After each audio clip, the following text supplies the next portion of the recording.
Hi mga kamami! Hello mga kananay! Welcome back to my channel. It's Mami Joyce, ang inyong kananay na kikay.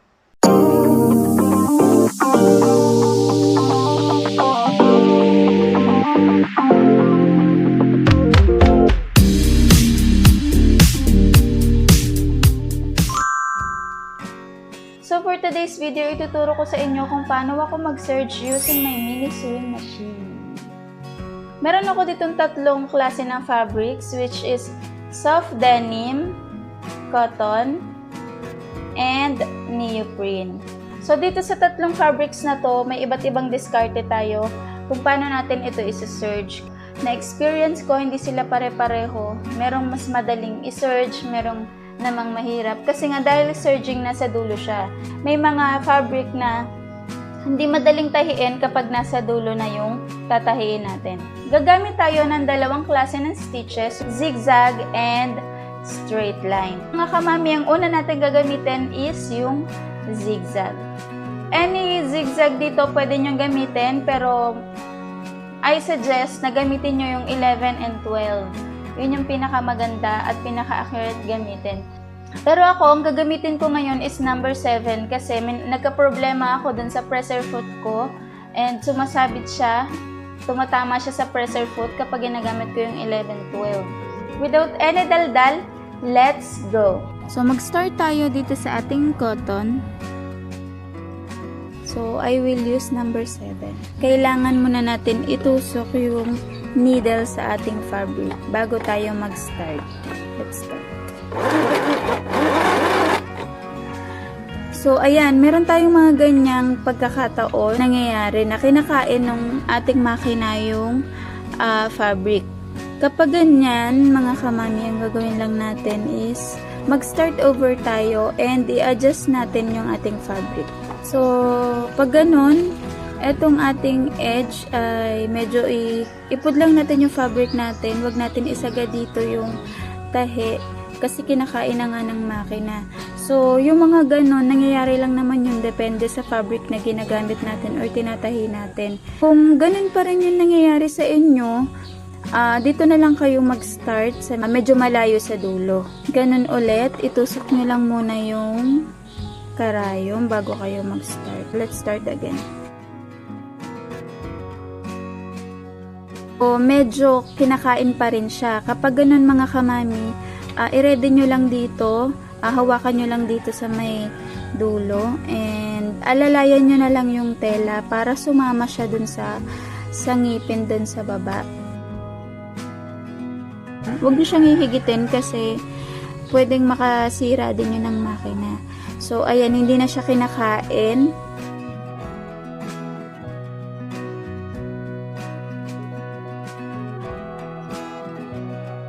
Kailangan mga kamami kung magdedire-diretso kayo or liliko tayo ng pananahi, iwanan nyo lang na nakatusok yung karayom.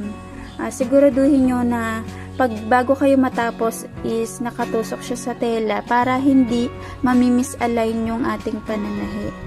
Kasi minsan nawawala na sa linya yung ating pananahi kaya pumapangit yung dulo niya.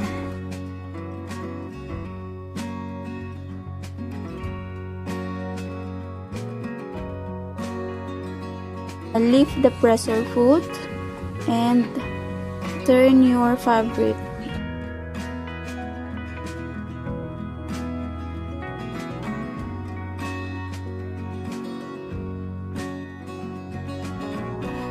So mga kamami, kalimitan kapag nagsasurge ako, hindi na ako nagba-backstitch. Ang paglalak ko nito is manual na lang. Kagaya ng ginawa ko ng paglock dun sa turban na tinahi ko. Kung hindi nyo pa napapanood yan, nandiyan lang yun sa description box.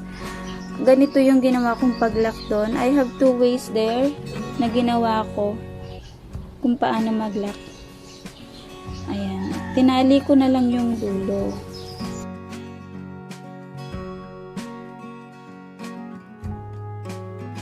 Bago naman tong ating tahi na to, kaya hindi naman natin kailangan nakagandahan. Yung pangalawang stitch na gagamitin natin is yung ating straight stitch. So akong gagamitin ko is number 2 lang.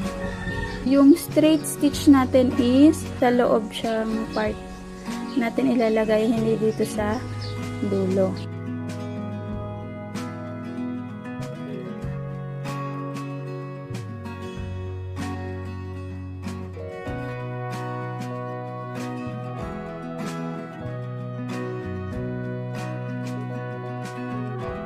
So, much better mga kamami kung mas magkadikit yung ating zigzag sa ating straight line.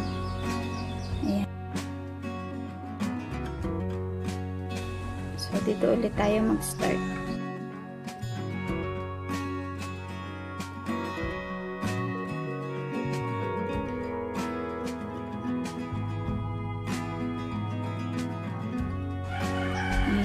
Kamami. Much better talaga na nandito siya sa dulo, pero pwede nyo naman yung gupitin after or leave it that way kung ayaw nyo. I'm gonna use number 2 again. So, let's start na dito sa ating soft denim. Tusok muna natin siya.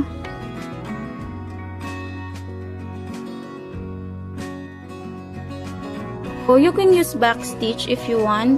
Kung hindi kayo satisfied dun sa lock nitong ating serge. Di ba mukhang serge na siya?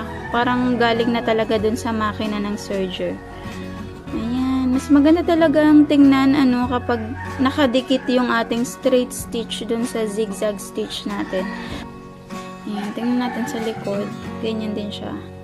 Try naman natin gawin to sa ating neoprene kung maganda ba siyang tahiin. Mga kamami, wag nyong itatry yun kapag sobrang makapal yung ating tatahiin kasi pwedeng maputol yung karayom nyo or worst, yung makina nyo yung masisira. So, single layer lang kung kinakailangan pa. Ayan. So, tusok ulit natin yung ating karayom bago mag-start.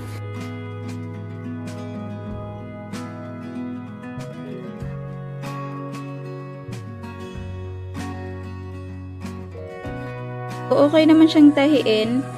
Hindi siya kinakain ng makina. Let's use the straight stitch again. Yung number 2. Tusok ulit natin yung ating karayom.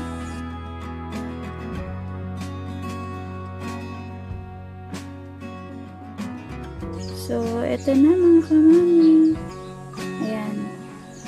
Base dun sa tatlong natahi ko, itong cotton, neoprene, and soft denim, pinakanadalian akong tahiin is yung ating soft denim. So, stiff yung niya, yung fabric na to, yung soft denim. Hindi kagaya ng cotton. Etong neoprene before kasi natahi ko na to, meron din mga pagkakataon na kinakain siya. Siguro dahil masyadong napapasagad sa dulo yung tahi. Ayan, dito kasi ako nananahi dati, dito sa dulo na to, itong edge part na to. Sinasagad ko dyan yung zigzag stitch ko.